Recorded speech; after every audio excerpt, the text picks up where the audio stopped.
안녕하세요. 김태훈의 현명한 투자자 방송 시작하겠습니다. 본 영상에 다룬 내용은 투자 권유가 아니며 각 개인의 투자 판단에 대한 책임을 지지 않습니다. 별도 SNS 채널 가입을 유도하거나 투자 권유 및 유료 리딩 서비스를 홍보하는 불법 사칭 계정에 유의하시기 바랍니다. 자, 오늘은 이 브랜드만 봐도 이미 아시는 분들이 있을 겁니다. 더 본 코리아를 좀 말씀을 드리려고 하죠. 이 더 본 코리아보다는 백종원이라는 그 방송인, 이제 방송인이라기보다 이제 이분이 더 본 코리아 CEO이고 최대주주이기도 한데요. 이분이 이제 한신 포차로 이제 돈을 벌어서 다양한 이런 프랜차이즈 사업으로 성공을 했습니다. 그리고 국내뿐만 아니라 해외에도 프랜차이즈점들이 있고, 그러면서 이제 국내에서는 예전에 이 IPO를 삼성증권이 거기 사다가 또 다른 데로 옮겨가고 했는데 좀 복잡했죠. 근데 이 회사 같은 경우는 전 세계 어딘가에서 하나의 신규 가맹점이 들어서면 전 세계 어딘가에서 또 어디선가는 가맹점 하나가 망한다라는 말이 있을 정도로 가맹점을 엄청 많이 하고 있는 회사기도 합니다. 지금 보시면 이 브랜드가 다 이제 가맹점 사업을 하고 있는 브랜드들이죠. 서울 같은 경우는 이 중에서 보신 분들이 많을 겁니다. 저 같은 경우도 여의도에 새마을 식당도 있고, 쌈밥집도 있고, 본가도 있고, 홍콩 반점도 있고, 많이 보던 백다방은 골목마다 있으니까요, 요즘은. 그리고 실제로 이 백다방은 이 백종원 씨의 더 본 코리아의 가장 핵심 프랜차이즈이기도 합니다. 백다방이 그렇게 이제 가맹점도 많고, 또 실제로 이 더 본 코리아를 먹여 살린다고 할 만큼 그렇게 주축이 되는 그런 프랜차이즈죠. 자, 보시게 되면 이 프랜차이즈 브랜드별로 가맹점 수를 확인할 수가 있습니다. 즉 직영점과 가맹점 수 다 포함한 숫자들인데요. 가장 많은 건 역시나 백다방이죠. 숫자가 1712개나 되니까 타의 추종을 불허하고, 한신포차도 한 124개 정도니까 많은 것 같습니다. 그다음에 역전우동 이렇게 롤링파스타 130개, 백보이 피자 243개, 이렇게 100단위가 넘어가는 것도 있지만, 보시게 되면 이 본가 같은 경우 한 16개, 미정국수 이건 17개, 그다음에 성성식당은 하나죠. 2개 있다가 하나로, 그러니까 하나가 없어진 겁니다. 돌베기집도 한 9개 되고, 그다음에 백철파는 아예 없어졌고, 보면 몇 개 안 되는 리춘 식당 같은 경우도, 시장 같은 경우 좀 줄어들고 있고, 하여튼 이런 게 보여주면서 전 세계 어딘가, 이게 이 국내뿐만 아니라 당보면 해외에도 프랜차이즈가 진출해 있습니다. 그래서 해외 직영점 일본 같은 경우 2개 있고, 그다음에 나머지 가맹점 18군데가 있고, 중국이나 미국이나 또 싱가포르 같은 데도 그렇고 다 이 가맹점으로만 운영을 하고 있죠.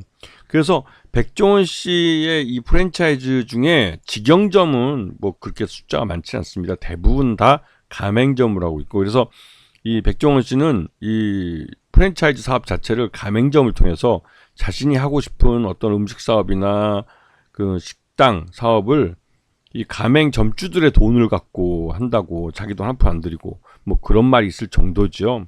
그러다 보니 이게 상장할 때 이런 그러니까 프랜차이즈 이 업의 특성에 맞게 상장한 이후에 문제가 되지 않도록 사업 내 구조를 상장회사 맞게 좀 바꾸고 하는 것들이 이제 언더라이팅 업무 해가지고 그 기업의 어떤 주가의 공모가를 찾기 위한 그런 활동과 함께 상장사로서의 모양을 갖출 수 있는 그런 경영 시스템을 갖추도록 하는 그런 작업이 이루어집니다. 근데 이 프랜차이즈 사업 같은 경우는 일반적인 제조업과도 다르기 때문에 이거를 이 IPO 팀, 증권사에서 IPO를 할 때 제대로 잘 해주지 않고 그냥 단순히 공모가만 찾는 그런 정도의 IPO를 한 거죠. 그러니까 IPO 한 것 중에 가장 좀 핫바리 IPO를 한 겁니다. 언더라이팅 업무를 해본 사람으로서 이런 경영을 제대로 이해 못하고 상장에만 급급해서 블록 찍듯이 상장을 딱 시켜준 건데, 상장하고 나서 이 말 그대로 이제 말썽을 많이 일으켰죠. 여러 가지 논란도 많이 일어나고, 그건 다른 것보다도 이 최대주주이자 CEO가 항상 방송에 노출이 되고 사람들의 세간에 관심을 받는 그런 위치에 있다 보니 남들보다 이슈나 이런 것들이 더 빨리 지적이 나오는 겁니다. 이게 일반적인 상장사하고는 좀 다른 회사이기라는 거죠. 그래서 지금 요번에 이제 작년 실적 기준으로 봤을 때 가맹점하고 직영 해외 가맹점하고 해서 매출 비율을 보면 국내 그 가맹점이 뭐 76.93% 정도 되고요. 그다음에 그 해외 가맹점이 1.84%. 이게 가맹점 사업이 가장 그 78%, 79%쯤 되기 때문에 거의 80% 가까이 되죠. 그 80% 되는 사업을 이 전체 매출액이 이런 가맹점, 그 프랜차이즈 사업에서 나오는 거고, 21%는 이제 식자재나 이런 그 레트로 식품 같은 것들, 여기서 이제 그 가격이 나오는 겁니다, 매출이. 그리고 연결 포괄 손익계산서를 보시게 되면 이게 이제 그 2년 전 그때 이제 코로나가 한참 벗어나기 시작할 때니까 그때에 비해서는 확실히 이 재작년 2023년 매출액이 확실히 뭐 개선된 걸 볼 수가 있습니다. 그리고 여기서 작년 상장할 때 이 실적을 놓고 보면 뭐 4,641억이니까 좀 재작년보다는 좀 개선된 건 맞지만 그래도 크게 늘어난 건 아니죠. 그리고 영업이익 같은 경우도 255억에서 360억이니까 영업이익은 확실히 늘어났고요. 당기순이익도 209억에서 309억이니까 100억 가까이 늘었으니까 순이익은 굉장히 많이 늘어난 겁니다. 그리고 이제 최대주주는 백종원 씨가 전체 지분의 60%를 갖고 있어서 거의 대부분을 갖고 있고, 그 외에 뭐 임원이 14.2% 갖고 해서 특수관계인 다 포함하면 74.4%입니다. 요번에 이제 공모해서 개인 투자에게 분배한 건 24.46% 정도 되는 것이고요.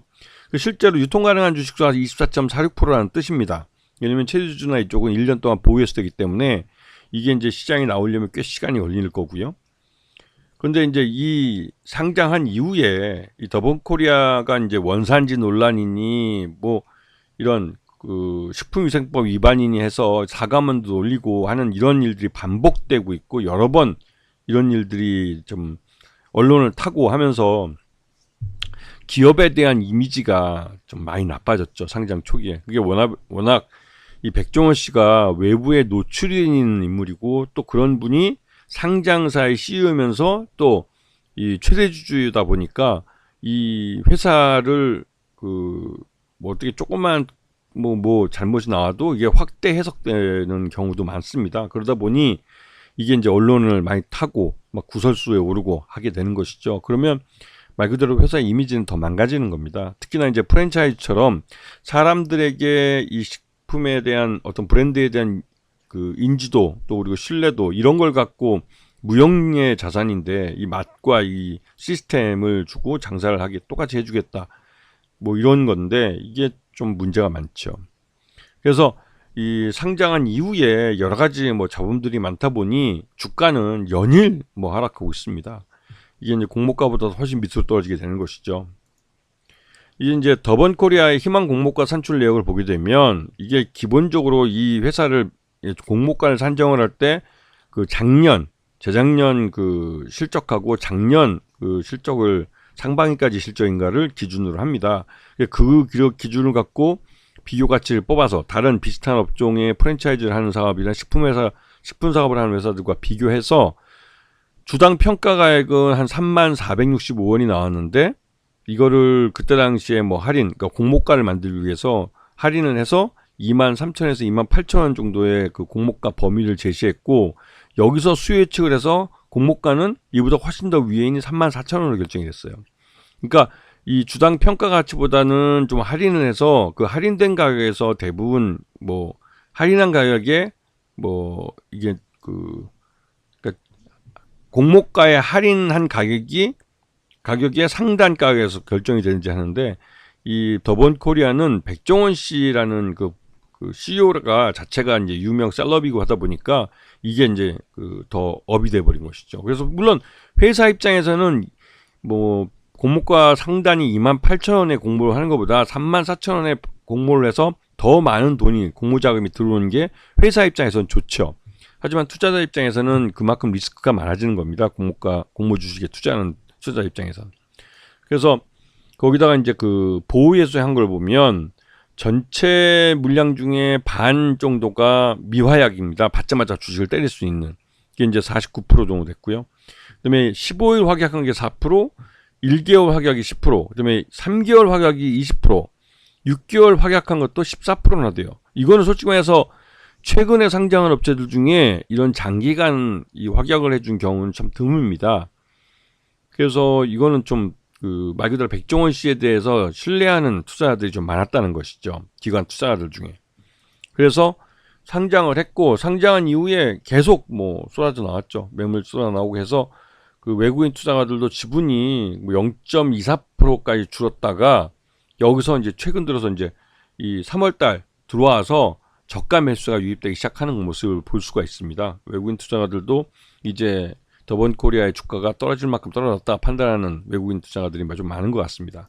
여기다가 지금 보시면 상장한 이후 3개월이 지나면서 이 하락폭도 어느 정도 완만해졌고, 지난 3월 17일 날 27,800원을 찍었는데요. 그 작년 실적이 이제 공개가 됐습니다. 작년 실적 2024년 4분기 실적 기준으로 봤을 때 적정 주가는 한 31,500원 정도로 평가가 됩니다. 그래서 지금은 오히려 이 작년 실적을 주가가 제대로 잘 나타나지 못하고 있는 상황이죠. 그래서 더본코리아는 최소한 작년 실적을 반영하려는 움직임을 보일 가능성이 크고, 그리고 최근 들어서 이 더본코리아가 내부적으로 이런 관리 문제나 이런 것들이 문제가 생겨서 이게 사과도 하고 하면서 이제 회사가 어느 정도 정비가 돼가는 느낌이에요. 그리고 지금 프랜차이즈도 여러 가지, 앞에 보시면 여러 가지 이제 국내 프랜차이즈 갖고 있는데 그 중에서 잘 되는 프랜차이즈 위주로 이제 줄여갈 가능성이 큽니다. 그리고 왜냐면 이제 공모 자금이 들어왔기 때문에 이런 브랜드들이나 이제 프랜차이즈들을 정리할 수 있는 여유 자금이 충분히 있는 것이죠. 그래서 이제 제대로 수익을 낼 수 있는 종목, 그러니까 그 프랜차이즈만 데리고 가는 쪽으로 방향을 갈 가능성이 크죠. 왜냐면 이게 워낙 식구들이 많으면 제대로 관리도 안 되고 이게 두루두루 또 문제가 됩니다. 그래서 더본코리아 같은 경우는 이제 백종원 대표가 그런 쪽으로 이제 신경을 쓰고 직접 이제 사과문도 올리고 하면서 이 관리 부분의 이 미비한 문제, 이것들이 결국은 기업 가치를 갉아먹는 요인인데 결국은 공모가보다 밑으로 내려가는 그런 상황을 만들었고, 이제 최소한 이 더본코리아는 작년 실적 기준으로 봤을 때 지금 현재 가격이 말 그대로 작년 실적을 제대로 담고 있지 못하기 때문에 작년 실적을 반영하는 흐름을 나타낼 수 있고, 그리고 최근 들어서 물론 경기가 나쁘긴 하더라도 이 더본코리아는 기존 공모자금 들어온 것도 있기 때문에 전반적으로 실적이 개선되는 흐름 쪽으로 갈 가능성이 크기 때문에 더본코리아는 좀 관심을 갖고 다시 좀 볼 필요가 있지 않나 생각이 좀 듭니다. 아시겠죠? 자, 오늘 방송 여기서 마치겠습니다. 감사합니다.